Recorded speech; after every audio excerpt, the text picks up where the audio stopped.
Tonight on 2020, this week, it's on. Cosby in court. This case should end immediately. The lone criminal case against him after more than 50 women and their sexual accusations against America's funniest sitcom father. You all can't fool me. Now, after all those he said, she says, we're talking decades and decades. Women telling very similar stories. He's heading toward trial in the case that could send him to prison for years. If he's convicted, he faces up to 10 years on each of the counts. Now facing a tidal wave of lawsuits and a spectacular fall from grace. This man has gone from the very pinnacle and may end up at a place where he's in prison, a felon, broke. Tonight, some of the women and their accusations against Bill Cosby. They kept saying to me, you're so beautiful, and you want to be an actress? Oh, you would be terrific. We have to introduce her to Cos. I first met Bill Cosby in 1969, in 1976. In 1984, I was a flight attendant for American Airlines. I was a singer-songwriter. I was just this small-town girl. I wasn't going to go up against Goliath. I would have never, ever told anyone. I don't need people to validate my opinion and what happened. What I need to do is tell my story. Cosby under fire. Good evening, I'm Elizabeth Vargas. And I'm David Mueller, a potential game changer just this week after that Pennsylvania judge ordered Bill Cosby to stand trial. Almost certain to be the biggest celebrity criminal case since the O.J. Simpson trial. Of course, that trial was televised, but Pennsylvania courts do not allow cameras in the courtrooms. So what might take place there? Well, a key question will be whether testimony from any other accusers will be allowed to show a pattern of behavior. Perhaps something like what you're about to see right here tonight. A word of caution, these allegations are shocking and sometimes graphic. We know you'll have strong opinions, so join us live on Twitter and Facebook as we bring you the latest. Judge's ruling that now sends Bill Cosby to court. A judge has ruled that Bill Cosby will face charges. The defense was extremely aggressive. It has been a long fall for the once powerful and revered entertainer, from magazine covers to mugshot. Just this past Tuesday, a Pennsylvania judge ruled there was enough evidence for Bill Cosby to stand trial in a sexual assault case. He is now in 7 defamation, sexual assault, or sexual battery lawsuits filed by 13 accusers in 3 different states. It feels like he's being sued from all directions, but the most important case is the criminal one. Civil's just about money. Criminal is about his freedom. Jail time. Real prison time. In fact, the now elderly Cosby could face up to 30 years if convicted. At the center of the showdown between the iconic comedian and prosecutors is Andrea Constand, alleging that Cosby drugged and sexually assaulted her. She is not by any means a perfect witness. Her biggest problems are going to be the fact that she waited to go to the police. A year. The fact that she offered some accounts that were not entirely consistent, and that it's going to be primarily her word against his. But what could be damaging for Cosby in this case is a newly unsealed deposition from a civil case Andrea Constand filed in 2005. In it, Cosby himself admits to offering quaaludes to other women. Also at stake is whether a judge agrees to allow the testimony from a growing group of women who have come forward with similar stories told over the span of 5 decades. It is important for the world to know the truth. I felt dominated. Mr. Cosby drugged me and sexually assaulted me. I said, stop it. Bill Cosby appears to think that rape is a joke. Well, let me tell you something, Bill. I'm not laughing. To date, more than 50 women have come forward. More than a dozen of them agreed to sit down and share their stories in great detail, as seen in A&E's documentary Cosby, The Women Speak. Through his attorneys, Cosby has issued staunch denials. What I am saying is that Mr. Cosby has denied the accusations. The sheer volume or number of people who are saying a particular thing does not make it true. Even after long sealed court statements by Cosby revealed he admitted to procuring quaaludes for extramarital sex. What we're seeing so far are headlines that are grabbing one excerpt or two and then misinterpreting them. For his outraged fellow comedians, Cosby has become a punchline. And Sleeping Beauty just thought she was getting coffee with Bill Cosby. It was kind of a bad week for Bill Cosby. On the plus side, he has lots of pills lying around that can make him forget the whole thing. Cosby's own response to the firestorm, disbelief. I have been in this business 52 years, and I've never seen anything like this. And reality is the situation. And I can't speak. many women are, about incidences starting in the mid-1960s, a time when Bill Cosby, a former Temple University track star from Philadelphia, was already on his way to becoming a legend for breaking racial barriers. It was a time when there was police dogs and fire hoses on the street. In the early 60s, there were riots and chaos over poverty, racism, and the Vietnam War. You wanted to believe that that American spirit was still there. And who better to exemplify that than a black kid from a humble house in urban Philadelphia who makes it big and gets accepted into people's homes. Everything changes now. You know anything about Spanish fly? What? Spanish fly? If the allegations against Bill Cosby are true, they give haunting new meaning to one of his most famous routines, Spanish fly. No, tell me about it. Well, there's this girl, Crazy Mary.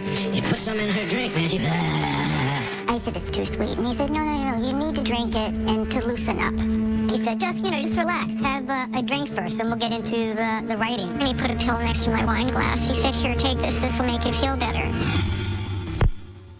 I was an aspiring comedy writer. My name is Joan Tarshis, and I'm 67 years old. I first met Bill Cosby in 1969 when he was shooting The Bill Cosby Show. I went with him back to the room where we had the lunches. She says he poured her a drink. Very shortly after that, I just got very groggy. And the next thing I know, he was there taking off my pants.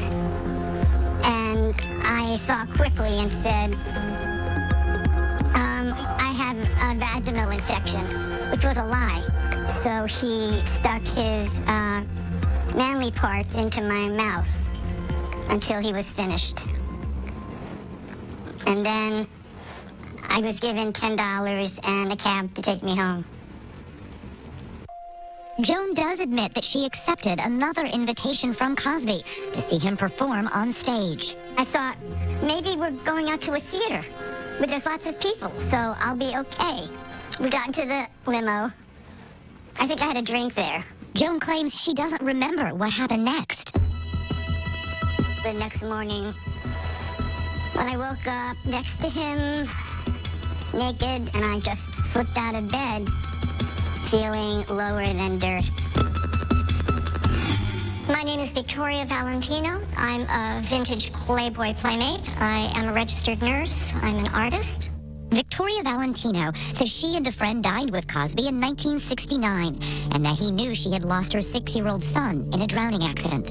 He knew that my child had died, and I was very depressed, And he leaned across and he put a pill next to my wine glass. He said, here, take this. This will make you feel better. And I thought, great,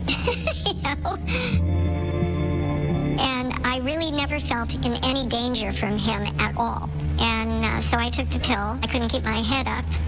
And I was starting to feel nauseated. And I said, I want to go home.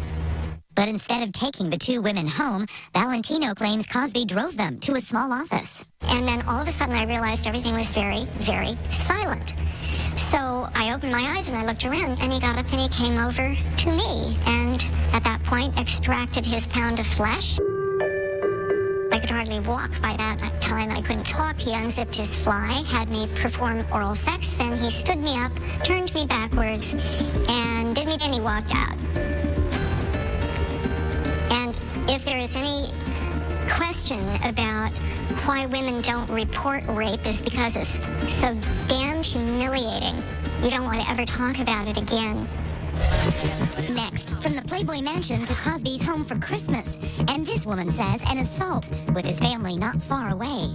And to sexually assault me in his home on Christmas Eve, that's unbelievable. When we come back. By the late 1960s, Bill Cosby's career was hitting new highs. He was starring in his own sitcom and was a staple on The Tonight Show, guest hosting for Johnny Carson more than 30 times. I definitely think there has been a takeover. Cosby was also a regular at the Playboy Mansion in Los Angeles and a recurring guest on the show Playboy After Dark. The Playboy brand meant style and glamour. I modeled for Playboy magazine that year, and the issue was coming out in November of 1977. My name is Sarita Butterfield, and I was 22 years old when I met Bill Cosby. She says she had never met Cosby until one day when he called her on the phone. He said to me that he had saw my picture in the magazine and thought I was very beautiful, and he heard that I was an aspiring actress. And he says, how would you like to join me and my family for Christmas Eve dinner in Massachusetts? Wow, I was ecstatic. Everything was wonderful. And until later that evening, I was in the guest house and I was alone. Bill Cosby wrapped his arms around me, grabbed me by my hair and pulled me back.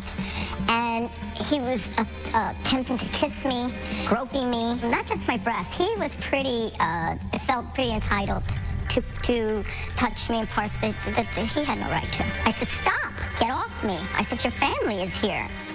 What was I gonna say? His intentions were to prey on me and to sexually assault me in his home on Christmas Eve. That's unbelievable. I don't know. I've never gotten over it. I've never told anyone. And the worst is when you come back from a situation like all the buddies, my fellow co-workers and buddies, they want to know, oh my God, Bill, what was it like? What can I say? It was wonderful. By 1972, Cosby had a new hit cartoon, the now classic Fat Albert. And he was beginning to work in movies, even starring opposite Sidney Poitier in Uptown Saturday Night. You see what I saw? Yes, I saw what you saw. You dig it? His film career was about to take off. By this time, Cosby was a bona fide member of the international jet set. I was a flight attendant for American Airlines. I met Bill Cosby in 1976. Elizabeth is using an assumed name, she says, to protect her family and her business. She says she had just turned 20 when she saw Bill Cosby on a flight from New York to Los Angeles. I couldn't wait to get his autograph. He was very obliging. He said, I'd like to take you to dinner. He took me to a place called Tokyo Kaikan. He had a glass of sake, and I really didn't know what sake was. I did not drink or do drugs, but he said, taste it, just taste it. You need to drink it and to loosen up. It's Bill Cosby, what could happen? It was literally like being under anesthesia and trying to come out, but you can't. After that, I don't know how I ended up in his hotel room. He undressed, and he put on a robe and he sat down. And he told me to come over and kneel down, and the rest is just too hard to talk about. Then I started getting profusely sick, and the driver got me in his car, and I was throwing up in the Rolls Royce, and I said, I'm so sorry, and the driver said, you aren't the first. And I was filled with shame and guilt. I would have never, ever told anyone. When we return, pitching products on screen. It's a snack that working because it's so rich and creamy. And she says pitching lies off screen as an acting coach. He told me to bring a monologue. Showing her scrapbook memories of what she calls a nightmare. Next. In the late 1970s and early 80s, Cosby's fame would make him the perfect pitchman for big American brands like Jell-O pudding, It's a snack that working because it's so rich and creamy. Ford, and Coca-Cola. Real cola relief from Coca-Cola. The ads boosted his wealth and cemented a trustworthy persona. The stuff is great. In private, a starkly different story was allegedly unfolding. My agent called me and said there was an icon who was interested in mentoring promising young talent. My name is Heidi Thomas. I was 24 years old when I first met Bill Cosby. My first thought was, wow, I'm promising young talent. Heidi says Cosby called her and her parents to personally invite her to Reno, Nevada for acting coaching in 1984. I thought it was nice that he called. He seemed to be intent on making sure we weren't worried about this trip. I wondered why he was making such a point of saying everything's going to be fine. He told me to bring a monologue. Because he was so squeaky clean, it never occurred to me that there was anything untoward about this at all. I kept my tickets. Thinking it was the chance of a lifetime, Heidi says she kept everything. And 31 years later, she says she still has the plane ticket and a scrapbook of photos of her trip to Reno. It would have looked weird if I didn't keep a scrapbook about getting acting coaching from Bill Cosby. So, absolutely, I took pictures. That's what I wore to the airport. There was a driver there to pick me up. And he said, oh, yes, there's been a change of plan. A friend of Mr. Cosby's has loaned him his ranch house. There's what I drove up to. This big veranda, sprawling ranch house. Rang the doorbell. Bill Cosby answers the door in his sweats and very casual and very friendly. Heidi says she was shown her room and later performed her monologue for Cosby. He wasn't too impressed. He said, let's try a cold read. So he handed me a script, and the person I'm supposed to be clearly is intoxicated. I do remember him saying, Heidi, have you ever been drunk? And I said, no, not really. And he said, well, how do you expect to play a role like this? So he poured a glass, and he said, all right, this is your prop. You're going to sip on your wine. And I don't remember anything other than one sip. She says the next 4 days are a drug-induced blur, but she says she does remember mental snapshots. My clothes were on, his were not. And I was lying down, and he was forcing himself in my mouth. Then the next snapshot is I hear his voice basically telling me that we're going to be doing this again. And I thought, this isn't why I'm here. And I have no memory of being taken back to the airport, of being greeted by my parents. Several weeks later, she says she went to a show in St. Louis to get answers about what happened. All I can say is that I wanted to make it right. Did I remember things right? Was this a nightmare? Did he say he was going to mentor me and not mean any of it? When it became clear that I wasn't going to get any answers to any of my questions, I wanted a picture with him. My parents and I never discussed this, not once. I didn't tell my agent. I knew that if I made this allegation against the squeaky clean Bill Cosby, who's she going to believe? In the battle of public opinion alone, he was Teflon. He really knew how to zero in on my insecurities and my vulnerabilities. In 1985, Barbara Bowman was living in Denver, a 17-year-old aspiring model actress. I had no father figure in my life. I was an only child, and he knew that there were trust issues there. He would come to town to scout for new talent, and I was selected as one of the talent. She claims Cosby manipulated her into trusting him and later drugged and sexually assaulted her several times. I had one glass of wine, and the next thing I knew, I was coming to, slumped over the toilet, throwing up. And he was looming over me in a white robe, and I was in my panties and a white t-shirt. I was sick, I was confused, I was foggy, but I knew something had happened. She says there was another incident in a hotel in Atlantic City. He attacked me. He came after me like a wild animal and tried to rape me. And I was coherent enough to fight and scratch and scream and cry and try to wrestle my way out of there. He had me pinned to the bed with his elbow under my chin and was ferociously trying to remove his belt buckle and pants while trying to get down my pants. And it was not going to happen. And I fought so hard that he eventually just threw me away off the bed. He looked me square in the eye, and he said I had better never, ever hear your name or see your face again. Bowman confided in a girlfriend years later who took her to a lawyer. When I went to the lawyer in '89, he laughed me out of the office. Who's gonna believe me? He's Dr. Huxtable, after all, America's favorite dad. Enter Dr. Huxtable and a runaway hit. We were contacted And an actress who says he used the show for an assault. nuzzled my neck and said, this is making love. We're just going to make love. A Cosby Show cast member speaks up Something is going on. Everybody's not auditioning. when we come back.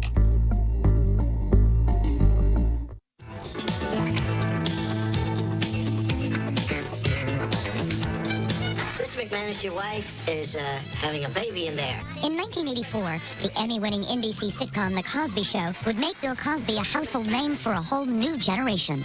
Will you look at this? They're in your bum.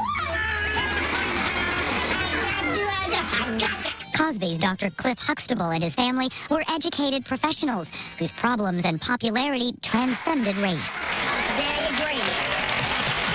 It was a really powerful message for the African American community, for the whole world, to know that we're a part of the American fabric. So many people wanted to be part of it, including Beverly Johnson, already famous in her own right as the decade's most celebrated African-American model. She's one of more than a dozen women who shared their stories in A&E's documentary, Cosby, The Women Speak. I was thrilled that they were interested in auditioning me for the show. I believe that there was even a possibility of a reoccurring role. In the mid-'80s, Johnson says she was invited to Cosby's brownstone to rehearse. Next, she says he insisted she try a cappuccino. Immediately, I felt woozy. Everything was spinning, and I was, dizzy, and I knew I had been drugged. No doubt in my mind. He puts one hand around my waist, and I remember cocking my head and saying, "You're a mother, aren't you?" According to Johnson, Cosby escorted her out of the house and threw her into a taxi. I was so disappointed. It was like a family member had done something to me. I knew that the kind of person I was dealing with would destroy me. My name is Shalon Lasha, and I was 17 years old when I met Bill Cosby. Like Johnson, Shalon Lasha says she admired Cosby. She believed he was interested in helping with her career when she was invited to his Las Vegas hotel in 1986. Shalon says her aunt had shown Cosby her photo, and he then offered to introduce her to the Ford modeling agency. I was so excited, Bill Cosby, Bill Cosby. I went to the Hilton. He said that someone from the agency was going to meet me. He took a couple of snapshots of me, and they had left, and I was having really bad allergies, and he said, "Here, this is an antihistamine." And it was a blue pill, and he gave it to me with a shot of amaretto. He said, "Huh, make you feel better." Pretty soon I got to feeling kind of disoriented. It's like I couldn't move my body. And I was like, "Can I kind of catatonic?" He began pinching on my breast, and he was grunting. And I kept saying to myself, "Dr. Huxtable, Dr. Huxtable." And I remember something warm on my leg. And I would pass out, and I woke up to him saying, "Daddy said, wake up. Daddy said, wake up." With about $1,500 on the dresser. And I thought I was going to be on the Cosby Show. I thought he was going to help me. And he didn't help me. He hurt me. He made me feel like nobody. I felt like nothing. Who gonna believe me? I'm just a high school student. Later in her life, Shalon had run-ins with the law. She says the experience with Cosby changed the course of her life. And I hate that I met him. My life changed when I met him for the worse. I've got a piece of myself back, but it took a long time.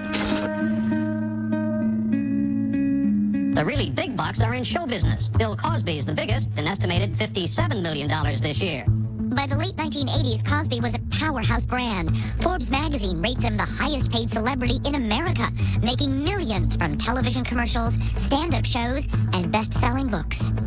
Bill Cosby was a titan in 1989. We were contacted by a Mr. Krause from... That year, a 23-year-old Eden Turl was cast as a police officer on an episode of The Cosby Show.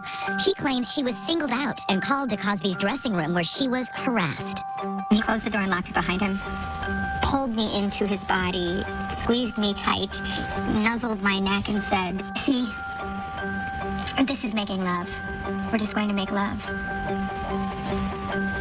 This is it." I cannot imagine that there aren't people that were working in and around that set that knew that something was going on. I didn't witness anything. Don't worry. Joseph Phillips played the role of Martin Kendall, Denise Huxtable's husband, from 1989 to 1992. But there was always a sense of something. And there were people whispering. This parade that would come through of beautiful women. Something is going on. Everybody's not auditioning, But Philip says he didn't believe recent allegations against Cosby until a friend of his who has not come forward told him privately that she had been assaulted by Cosby. 2 hours later, I've listened to the whole story, and she says, "Do you believe me?" I say, "Yes, I believe you." Its tragedy was well loved by millions and millions of people. Next, after Bill Cosby spoke up from one stage, These young girls got no business having sex. a fellow comic would take him on from the stand-up stage. Yeah, it was great living Bill Cosby, so... When we come back. For the new millennium, Cosby had a new image, going from actor to activist, using his fame to preach to the black community. He wins the biggest humanitarian award a civilian can earn from the president, and he's like the best of American citizens. And I go into the bathroom and throw up.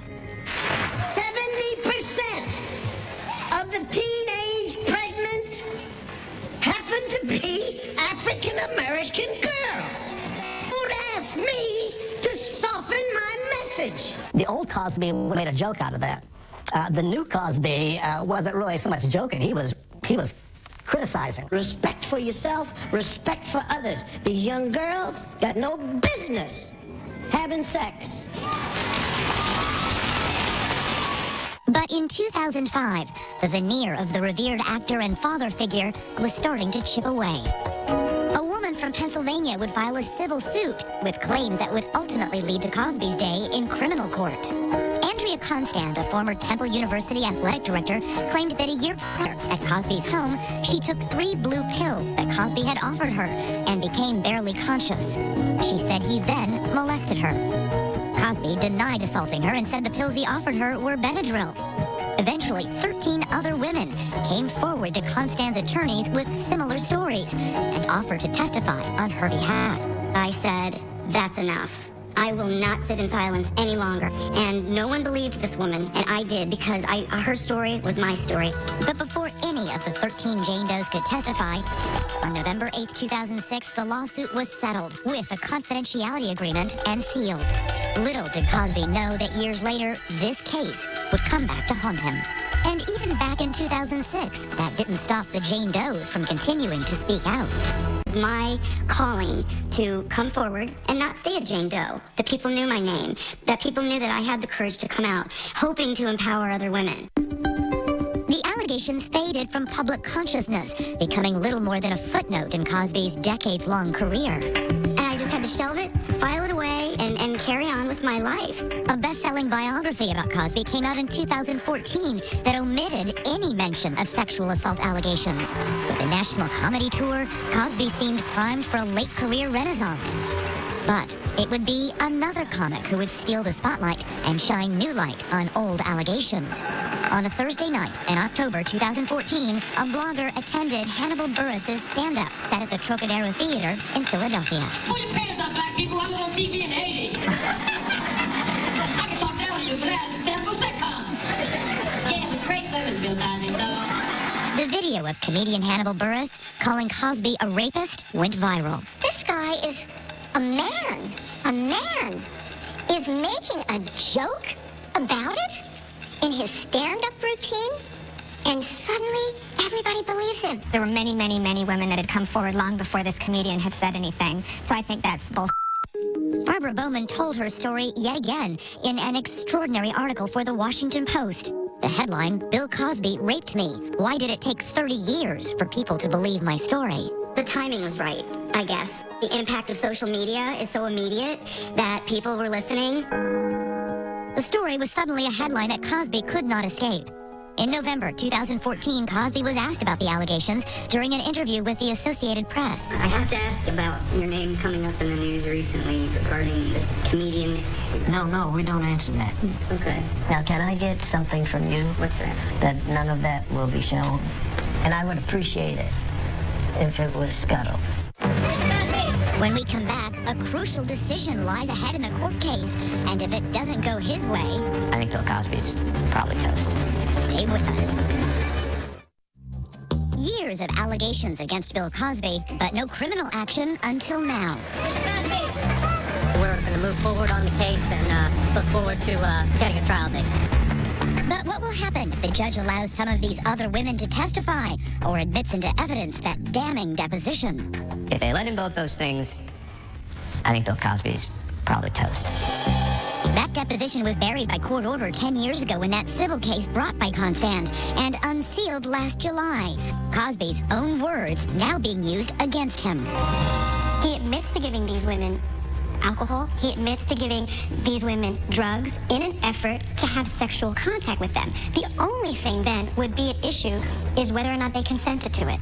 Consent in these cases can be tricky, and the defense will argue that a lot of the women went back to see Cosby after the alleged assaults, as Andrea Constand did. Can you make a lot about the fact that she went back to see him, that she bought him a sweater as a gift? The defense will make a huge issue out of this. But remember, Constand is one of many women telling similar stories, which also makes the judge's decision whether to admit their testimony even more critical. It's also one thing to try and destroy the credibility of a single woman on the witness stand. If you try and do that to 10 women, 15 women, I can't imagine that's going to play well with a jury. If I had one victim, that may be a bit difficult to prove. But if I have a choir of victims singing the same song, you then have a hit record. Cosby's lawyers say the case should be dismissed immediately. There's no evidence of a crime here, and if the inconsistencies that plagued this investigation from the beginning continue to plague it now. Meanwhile, as Cosby fights the criminal charges in Pennsylvania, his lawyers are also fighting in courtrooms on both coasts. 7 of his alleged victims have filed a defamation suit against Cosby. He struck back with a defamation suit of his own against the women, including Bowman, Tarshis, and separately against Beverly Johnson.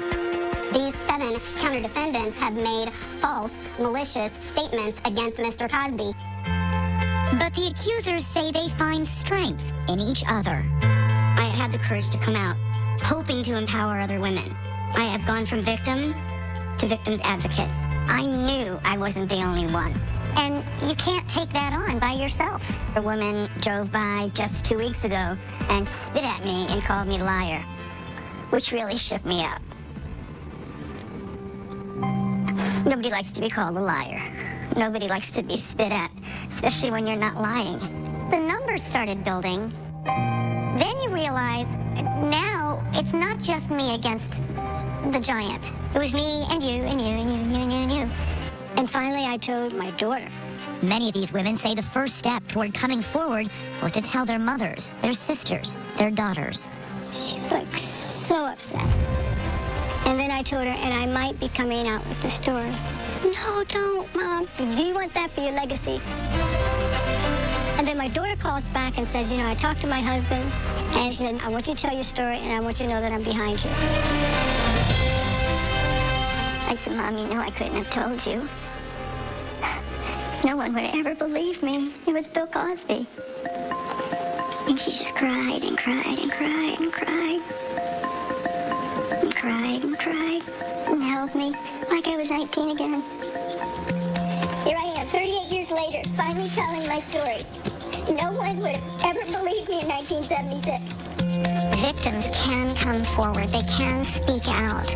No matter how wealthy, no matter how famous, no matter how powerful you are not exempt from justice and the law. And of course, no date has been set for the trial, but all eyes will be on whether or not those other accusers will be allowed to testify. And also if Cosby's sealed deposition will be allowed in. Of course, we'll be following that trial when it happens. I'm Elizabeth Marcus. And I'm David Muir. From all of us here at 2020 and ABC News, have a great Friday evening and a safe Memorial Day weekend. Good night.